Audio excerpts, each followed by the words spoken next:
question is, are we going to get it today or not? We were supposed to get a bunch of snow last week and we didn't, but.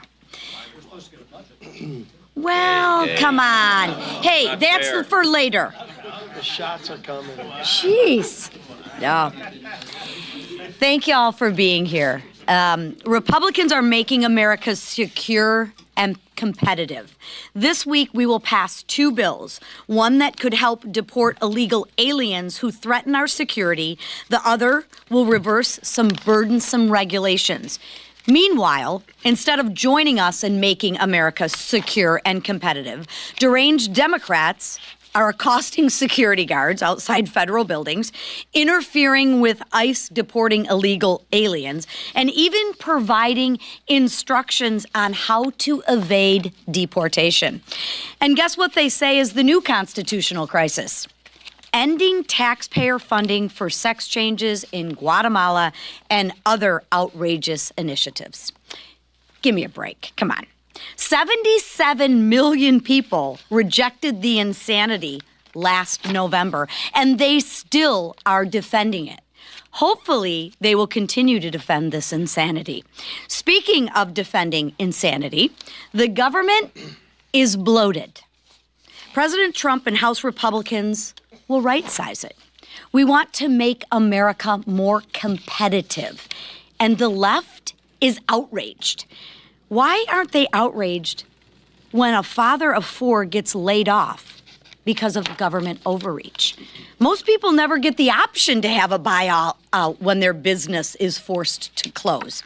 But when it's a government employee making north of six figures who doesn't even show up to the office, Democrats lose their minds.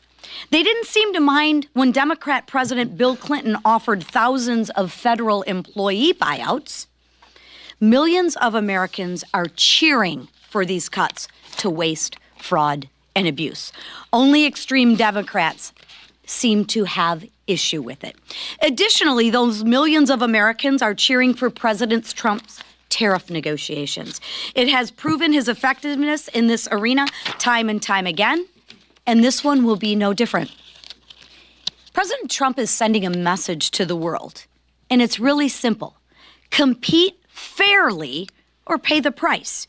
His negotiations will level the playing field and make America competitive again. Now, turning our attention to this week, another key issue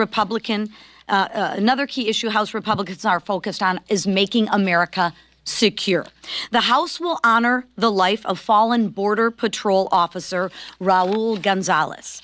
The bill, named after him, would prevent illegal immigrants who flee Border Patrol from ever being admitted into the United States.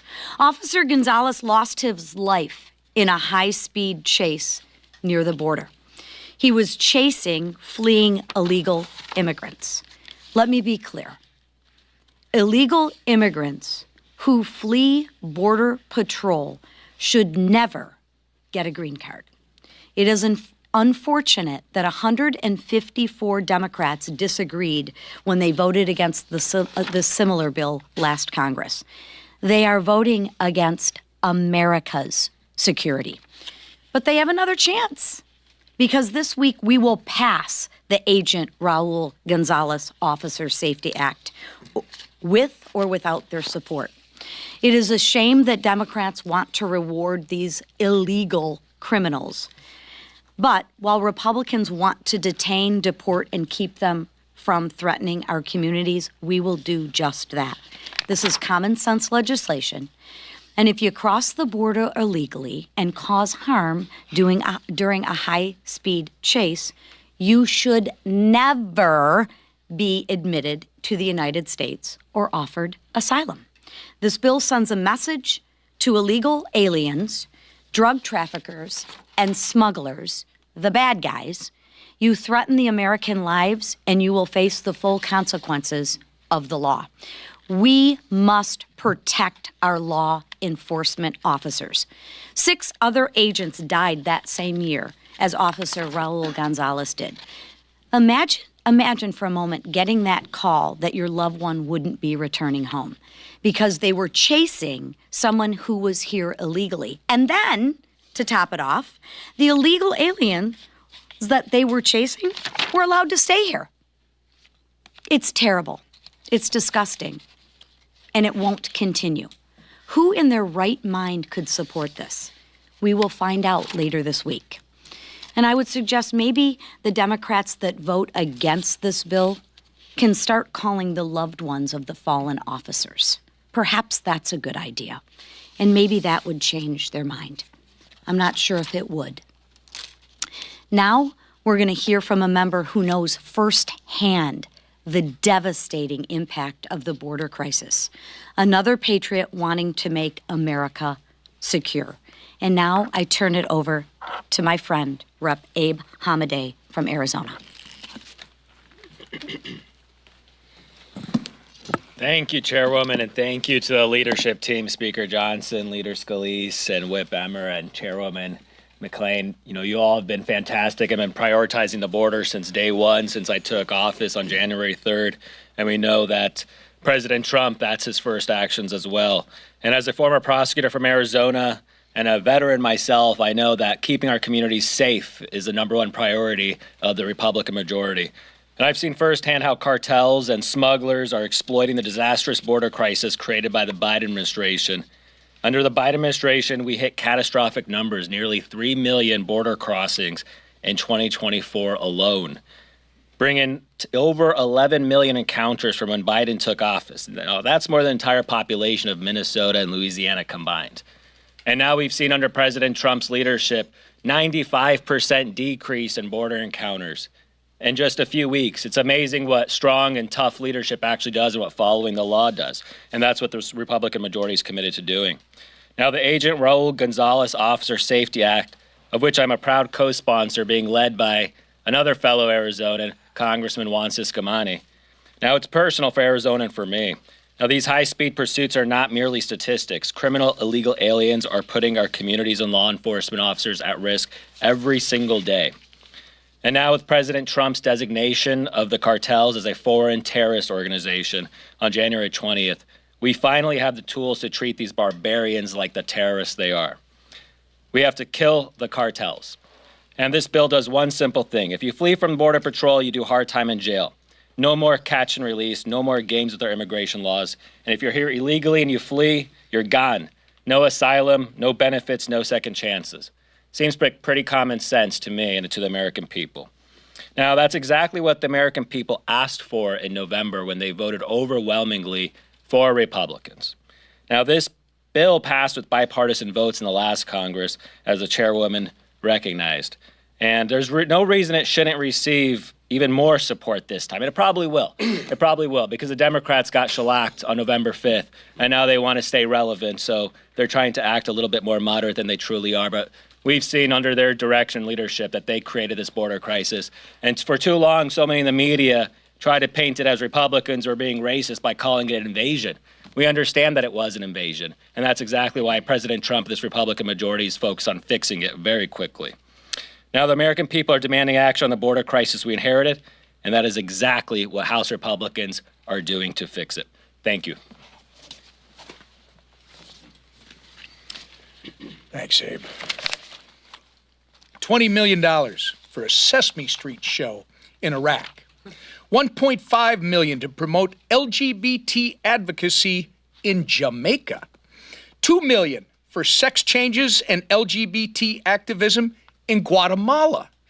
$1.5 million to advance diversity, equity, and inclusion in Serbia's workplaces and business communities.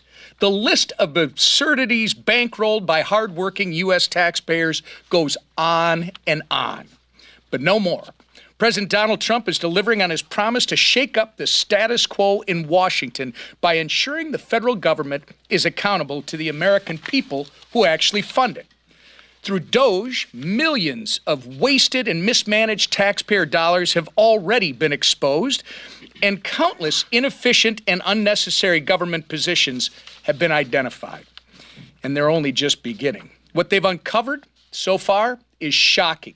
And this is, again, only the beginning. As DOGE continues to root out waste, fraud, and abuse within our federal government, our House Republican majority stands ready to ensure that our laws follow through on the mandate given to us in November to do the same.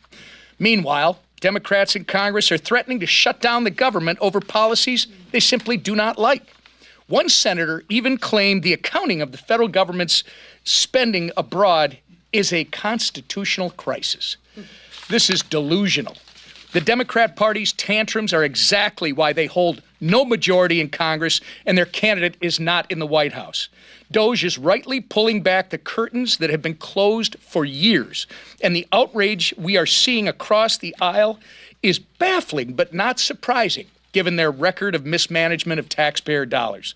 Americans see DOGE for what it is, a promise made and a promise kept. That's why President Trump's approval rating during his first 3 weeks in office have surpassed all expectations. The golden age of America is here, and we're just getting started. With that, our leader, Steve Scalise. Thank you, Whip. We are just getting started, and it's a new day, and you're already seeing the benefits of President Trump's aggressive approach towards turning Washington back to the people, standing up for the people of this country that have been beaten down, that have been struggling under the failed policies of Joe Biden and Kamala Harris for the last 4 years. And it's been at a rapid pace. You know, if you compare Donald Trump's first month in office in 2017 to what you're seeing today, you're watching a much more focused and aggressive president who came to Washington to finally stand up and fight for those families who have been struggling. And he's taking the lessons from his first term and delivering bigger results, faster results for the American people. If you look at some of the things we're working on right now, obviously the budget is something you may ask the speaker about. I don't know, maybe 1 or 2 questions, but it's something we've been spending a lot of time on because it is the way that we're going to be delivering some of the biggest commitments that were made during the election. Some of the biggest things that President Trump wants to accomplish are included in our reconciliation plan. If you think about it, there are a lot of bills out there, a lot of ideas out there. There's only one plan that delivers all of the commitments and priorities that President Trump has, and that's the House plan. If you think about what we're trying to do with first getting a budget, then getting a reconciliation bill, it's going to be to deliver for border security, making sure that we can build the wall, making sure that we give our Border Patrol agents the tools they need, night vision goggles, other technology like drones, so that they can more safely and effectively protect and secure America's border from the massive flow of illegals that we saw the last 4 years. We're going to produce more American energy. Yes, in the Gulf of America, in Anwar, and every point in between. We're going to deliver in that big, beautiful bill more American energy that was shut off by the Biden administration, who coddled foreign countries, made us more dependent on foreign energy. We're going to reverse that and allow our country to deliver again, not just creating more jobs, not just lowering costs for families at the pump and at the grocery store, which it will do, but allowing us to be energy independent again and help our allies around the world again. Exporting LNG, for example, when Biden said no to that, we're going to be saying yes, which again lowers costs here at home. And then we're going to ensure that there are no Americans that see a tax increase. If Biden got his way, if Kamala Harris got her way, if the Democrats who are in the minority got their way, the American people would see a multi-trillion-dollar tax increase. House Republicans are not going to let that happen. That's part of our bill, is to continue the tax cuts from 2017, keeping those rates stable, adding on the priorities that President Trump talked about in the campaign, like no tax on tips, and giving real certainty to our economy to create more jobs, to bring more investment into America. That's what we're fighting to do. And we're going to deliver. The budget chairman indicated they may go as early as Thursday of this week in budget committee to start this process. But we're not going to stop working on this until it gets done. Failure is not an option. We're also going to continue bringing bills to the floor. And I think you heard Lisa McClain talk in detail about the bills we're bringing. Look, when you think about this idea of illegals coming here fleeing law enforcement and the harm it's caused, deaths it's caused to Border Patrol agents and others, finally bringing a bill to make that a deportable offense. That's a bill that got a lot of bipartisan votes last year when we brought it, but Chuck Schumer said he wasn't going to even allow it to come up for a vote last year. Well, again, it's a new day in the Senate, and Senator Thune and his majority are going to bring that bill to the floor when we send it over to him, and that will have a really good chance of getting to President Trump's desk, like the Lake and Riley Act, where the president will be able to sign more legislation just in his first few weeks in office to deliver on those promises of securing America's border. The man who's been leading our efforts and working closely with President Trump to get this agenda moved forward is our Speaker, Mike Johnson. Thanks so much, Mr. Leader, and to this leadership team, to Abe Hamadeh, one of the most talented new members of Congress. Glad you're participating this morning. It is a busy morning here and a great time in America. We were delighted to host President Trump in the Superdome on Sunday. First time a sitting president has attended a Super Bowl. As you saw when they put his image up on the Jumbotron, the place went crazy. There was a lot of excitement, enthusiasm about President Trump and about, I would say, the House Republicans in Congress. We were cheered on Bourbon Street. There's something happening out there because people feel this great sense of excitement, this anticipation, this energy, because President Trump is delivering on his promises. He's delivering on the agenda, and they know that we are as well. And so a lot of the things that are being done through the executive branch are going to be codified in the House, and we're working methodically to make sure all that is possible. There was a new CBS poll that came out that said 7 in 10 Americans believe President Trump is, doing what he said he would do. And that's promises made, promises kept. So you're going to see that continuing theme and the theme of restoring common sense around here. As I said last week, the Democratic Party is in a completely different place right now. There's no identified leader of the party. They don't have a clear vision. They seem rudderless. In hopes of finding themselves, they've latched onto this new shiny object called the rule of law.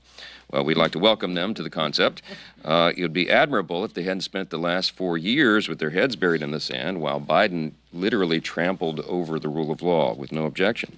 In fact, many Democrats cheered that lawlessness, like when the Biden administration unconstitutionally forced the middle class to pay the student loans of doctors and lawyers, when they illegally mandated that private companies implement vaccine requirements, when they radically rewrote Title IX to undermine women's rights.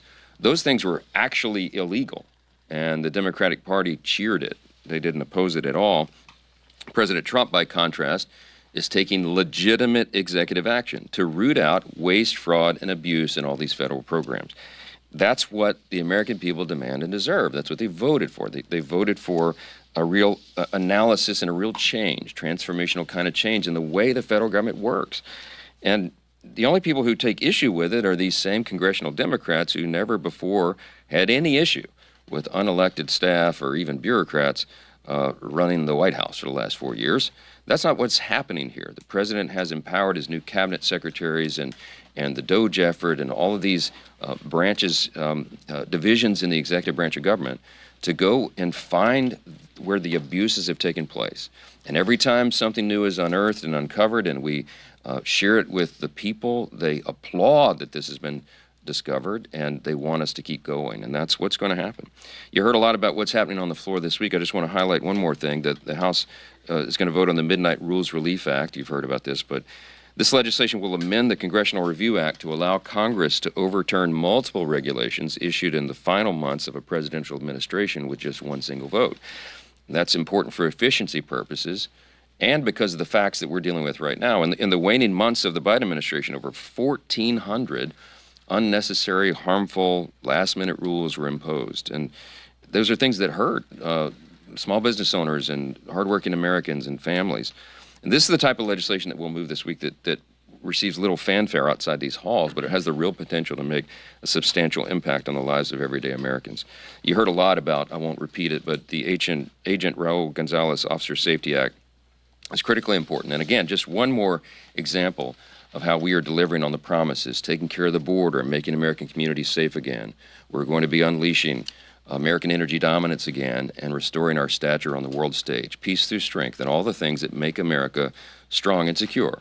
And I'm delighted that we have a commander-in-chief who's leading that charge, and it is a great delight to see him applauded all around the country, everywhere he goes, including at the Super Bowl. So I'll take a few questions this morning. Jeff, line 4. Mr. Speaker, this relates to the budgeting process and your statement that the Democrats have failed to engage in any meaningful conversations over the past few days. I was reading an article that quoted Jim McGovern as saying, well, first of all, you are full of blank, you can fill in the blank, a liar and a total shill for Donald Trump and Elon Musk. I've covered you for more than a decade, dating back to your time in the Louisiana legislature. Never heard anybody say anything like that about you, ever. And I wondered if you had a reaction to that. Bless his heart. Look, the Democrats are flailing, okay? I get it. They've engaged in some pretty crazy rhetoric over the last couple of weeks, and you know, we're going to shut down the city, we're at war, I mean, you know, we're going to fight them in the streets, and you've all seen that covered. It's because they're kind of in panic mode in the party over there.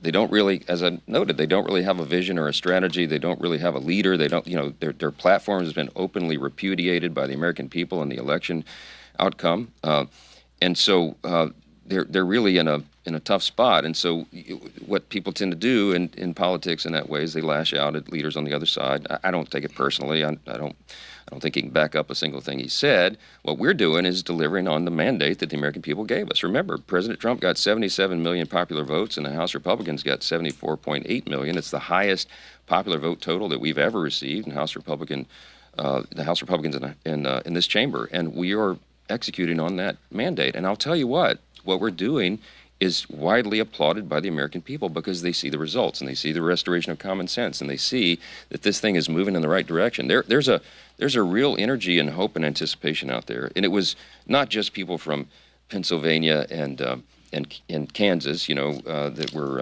at the Super Bowl, or Missouri, or any other state that was there. People from all over the country were there, and Louisianians, and it was a great sort of microcosm of the country, just out in the streets in New Orleans, just enjoying it, and everywhere, people are saying that they're really excited about what they see happening in Washington.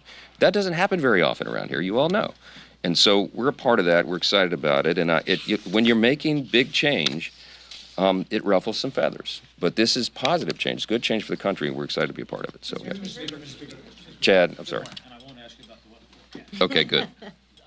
You talked about codifying some of these things that they're doing in the administration. Will we see some of that codification in the CR or spending round in mid-March, and/or will we see that come the fall round? Well, the reconciliation process is where you're going to see the lion's share of that, and it is by design. I mean, everybody knows how it works. The reconciliation process is effectively a partisan a mechanism. It shouldn't be. I mean, what we're going to be doing are things that are great for every American, and we would hope that some Democrats come along with us on it. I hope they will. But the reconciliation package is going to have most of those provisions there. Now, along the way, throughout the year, you'll see this flurry of executive activity and all the executive orders. A lot of it really does need to be codified so that it's more permanent. It can't just change every time you have a new election. So we're working through that list to try to see how much of it we can do. And so you'll see that as a steady stream throughout the year. So a lot put in reconciliation. Perhaps some of it in the appropriate process. We'll see how that develops, but then you'll see it as a steady drip throughout the year. So, yes. Mr. Speaker, Go ahead. More and more courts, federal judges, Republican and Democratic appointed judges, have said that some of the Trump actions, early actions, would put a halt to them. J.D. Vance said that judges aren't allowed to control the executive's legitimate power. You're a constitutional law expert. Ultimately, at the end, if the courts say that the administration is violating the law, should they comply with the court's demands? Well, of course, the branches have to respect our constitutional order, but there's a lot of game yet to be played. Those will be appealed. We've got to go through the whole process, and we'll get to the final analysis. In the interim, I will say I agree wholeheartedly with Vice President J.D. Vance, my friend, because he's right. What they're doing in the executive branch, I've been asked so many times, aren't you uncomfortable with this? No, I'm not, because when Congress, for example, appropriates dollars for the executive branch to use, we build in not only in the spirit of the law, but in the letter of the law, a broad amount of discretion for how that is used. There is a presupposition in America that the commander-in-chief is going to be a good steward of taxpayer dollars, that the commander-in-chief, the president of the United States, is going to command those within his branch of government to do the right thing by the people, to be accountable, to not fund drag shows in Middle Eastern countries or South America, to not waste our taxpayer dollars. And that's what has been uncovered. And that's why we and the people are applauding what's happening right now in the new administration, because they've taken that seriously.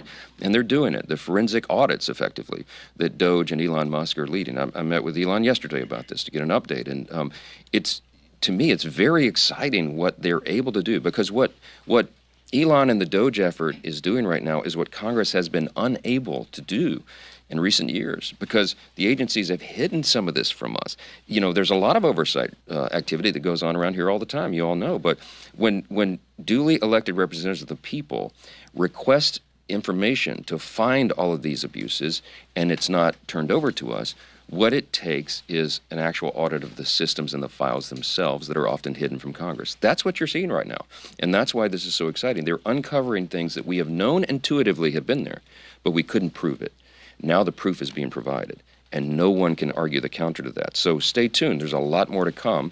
And I think that the courts should take a step back and allow these processes to play out. What we're doing is good and right for the American people. What Doge is doing is making sure that your taxpayer dollars, all of us, are spent in the way that they're intended to be spent, and that they're in America's interest, and they're financially responsible with the precious taxpayers' money. We have a $36 trillion federal debt, and we have got to get a hold of these things. You're going to see it reflected in the reconciliation package that comes forward. You're going to see it reflected in appropriations as we go forward, and you're going to see it in these efforts to cut the waste, fraud, and abuse. And we think the final number on that is going to be substantial and a game changer in Washington and for the country. So we'll have a lot more questions and answers, I know, as the week goes forward. But I'll just tell you. Can you guarantee that under any proposal, Medicaid would not be on the chopping block? No, look, Medicaid has never been on the chopping block. What we're talking about is finding it's non-benefit related reforms to the program, right? Medicaid is infamous for fraud, waste, and abuse. I mean, by some estimates, large percentages of the dollars that are allocated there are wasted and stolen. And so we do right to go into those programs and find that and show the people what's happened and make sure it doesn't happen again. And if you eliminate fraud, waste, and abuse in Medicaid, you've got a huge amount of money that you can spend on real priorities for the country. And if you make sure that people who are able-bodied workers, men under the age of 40, for example, who have rolled on to Medicaid and gotten on through the expansion and need to be working, if you add work requirements into Medicaid, it makes sense to people. It's common sense. Little things like that can make a big difference, not only in the budgeting process, but in the morale of the people. Work is good for you. You find dignity in work, and the people that are not doing that, we're going to try to get their attention. So everyone needs to take a deep sigh of relief and understand that we're not going to harm any Americans with this. What we're doing is the right thing by the people, and we're excited to be a part of that. And that's what you're going to see roll out. And on the budget, yes, a markup is going to be scheduled for Thursday. That's the intention. The budget chairman Arrington just spoke to conference and said that we'll be rolling out the details of that probably by tonight. If they notice a markup, they can do it by Thursday, and we are right on the schedule that we need to be on. So stay